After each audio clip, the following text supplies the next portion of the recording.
Кабачок бы тоже бы взял бы, да, на людях, чтобы поцеловаться на людях.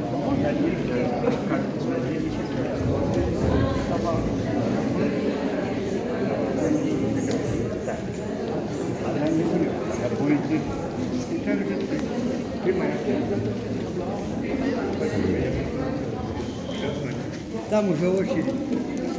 Уже очередь. Да, привет.